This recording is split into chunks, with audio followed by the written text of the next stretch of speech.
Welcome to our posts. Today we will see stories of r/malicious compliance. No abbreviations whatsoever? Okay, no problem. Recently, my quality assurance has handed down a new policy that we are not to use any abbreviations in our call notes whatsoever. Shorthand is not permitted. I work in a call center taking information for admissions of new medical clients. So the people reading my charts/notes will be medical professionals. The only abbreviations used are those commonly known in the practice, such as IOP, intensive outpatient, as soon as possible, who doesn't know this, etc., come on now. So I have adopted their rule to the letter. I wrote every single thing out that would typically be abbreviated. Sometimes the notes require that times be recorded. Example, I set the callback expectation for by 10 a.m. In my most recent scoring, I was marked off for using spelling errors in notes. When I requested a review of my score, my supervisor advised me that writing anti-meridium was what caused me to lose points. I kindly cited the new rule that requires no abbreviations be used. My supervisor stated that he had never heard the term anti-meridium before. I explained what it meant, being the long form of the term AM. My score was amended to reflect no error was made. Next story. Boss says the time reported by the punch system is law. Watch me use the law to my advantage. 8 or 9 years ago, I was baker at a popular fast food chain in my country. I always been a model employee, so one day I was surprised the manager asked me into her office. She reprimanded me because I had taken a 45 minutes, instead of 30, break one day the previous week. I remembered that day, and indeed I had taken more than 30 minutes, 31 minutes to be exact, and that was because on my way back, someone had a concern that I took the time to resolve. I explained that to her, but she was adamant that the system rounded to the nearest 15 minutes and that if it said 45 minutes, then there was no way I could have only been 1 minute late. She made it clear that it was my fault and that the punch system is law since it can't lie. On my next shift, I looked into it. On the punch system, there is a way to see at what time you punched. I realized that the system was not rounding the amount of time you worked or were on break, but rather the time at which you punched. What happened that day was that I punched out at 10 hours 22 minutes, rounding to 10 hours 15 minutes, and got back 31 minutes later at 10 hours 53 minutes, rounding to 11 hours, hence the 45 minutes break. Now in my position, I had the luxury of choosing when to go on break as long as they didn't run out of anything during that time. From that day till the day I switched job a few months later, I made sure to go on break just after the cutoff, and back just before the next one. For instance, punching out at 10 hours 08 minutes, rounding to 10 hours 15 minutes, and back in at 10 hours 52 minutes, rounding to 10 hours 45 minutes. I thus ended up with 44 minutes break, that according to the system were only 30 minutes long. One time, a supervisor told me that it seemed like I was gone for a bit longer than usual. I replied that she saw me punching in and out, and that she could go confirm in the system if she wanted to. Never heard from it after that. Next story. Do not leave your classroom without asking permission. This happened yesterday. I teach at a public school. Occasionally, in the hallway I teach in, there is an overwhelming sewage smell. Normally it's an inconvenience, but not so drastic we have to move rooms. Yesterday, it was the worst I've ever experienced since I started teaching at this school. Teachers immediately tried to move their classrooms, get out of the hallway, etc., etc.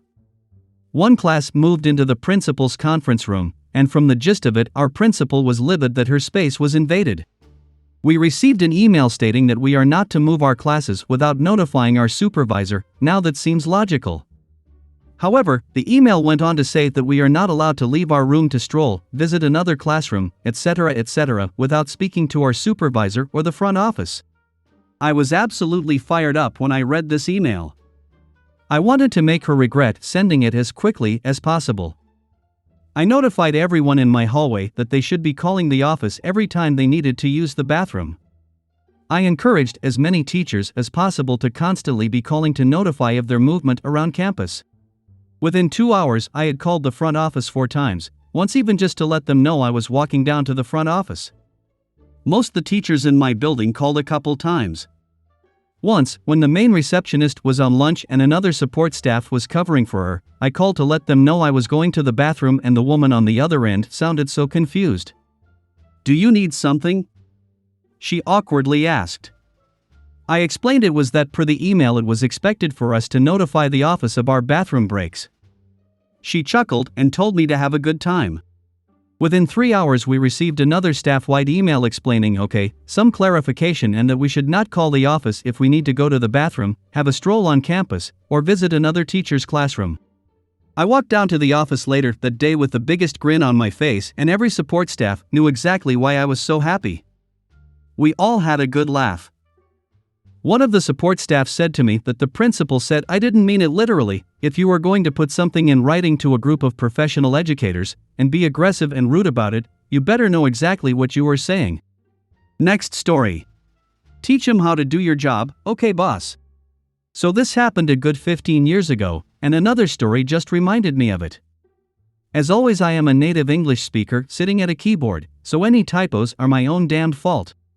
To keep it short, 15 years ago and some change, I worked for a local computer programming company that made automation software. Our company got bought out by a bigger national company, and after the dust settled, corporate decided they were going to send a liaison down to our local office to learn how you do things, to be a better bridge between offices. AKA, hey new hires, teach our guy how to do your job so we can let March 4ths of you go before next quarter. None of us were happy about that, but our new corporate overlords had spoken.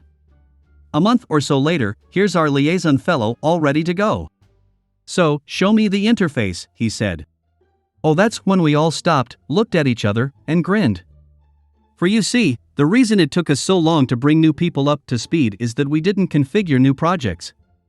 Configure in this corporate speak meant go check off the boxes in an interface until it does what you want. New, my good friends, we coded everything by hand. Our main program accepted straight-up VB files. Not even scripts, full-on files, and our new friend here was not a programmer at all. The guy didn't know a for loop from a bubble sort. So, as we were instructed, we started walking him through our code. Here's our X policy. It's the most common one we use and is about 1,500 lines of code in its base form. Didn't you guys say you had some default policies you worked from? Oh yeah, but they end up being more trouble trying to customize than it is to just write the entire thing from scratch. So up here is where we're declaring our global variables. To our friend's credit, he tried. Oh, he tried for days. And every time we thought he was about to figure something out, we intentionally switched him up to an even worse one.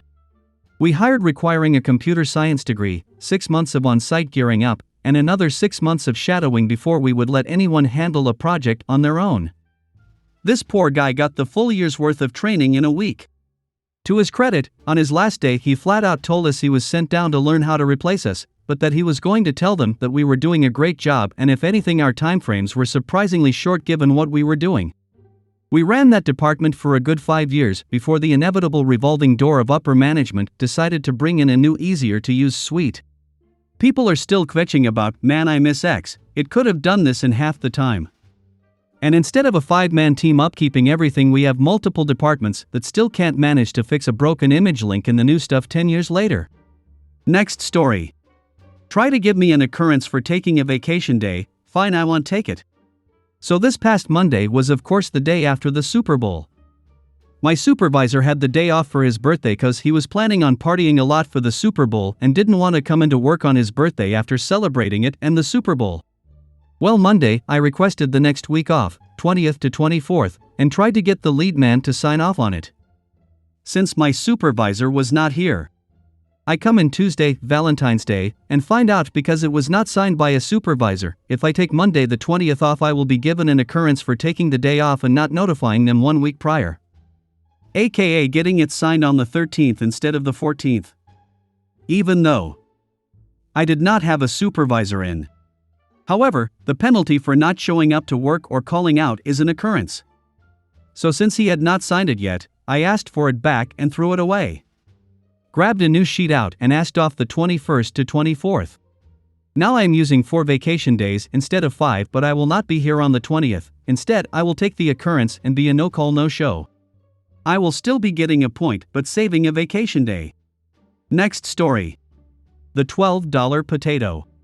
This happened last night. within 2 or 3 customers of another malicious compliance happening. Long story short, a man orders a baked potato with everything on it. Here at Mendy's, our baked potatoes can come with bacon, cheese, chile, shredded cheese, sour cream, margarine, etc. I explained as much to the customer, and he was none too happy. Look! When I say everything, I mean every tang. Like if you offer it as a topping, I want it on my potato. He then drove on through to the window, as I heard him curse my very existence. Enter malicious compliance. We made that baby with every topping imaginable. It was like a scene from Willy Wonka, sprinkling crispy onions, squirting honey mustard, slathering mayonnaise, bourbon sauce, and crumbling blue cheese. This potato was a monstrosity, and I would have loved to have seen the customer's face when they tried to eat this thing. I had to settle for the look on the customer's face when we intentionally waited until he was at the window to enter the prices, naming and adding each topping we put on. The cost? $12.86. It was fun to see his eyebrow go up a little more with each ingredient listed. I'm so glad all he ordered was the potato, so he could see what he did more clearly. Suddenly his trap was shut and he paid up, snatching his very heavy potato and hitting the road. The works, baby. I hope you guys liked this video. If you did, make sure like, comment, share and subscribe the channel or posts.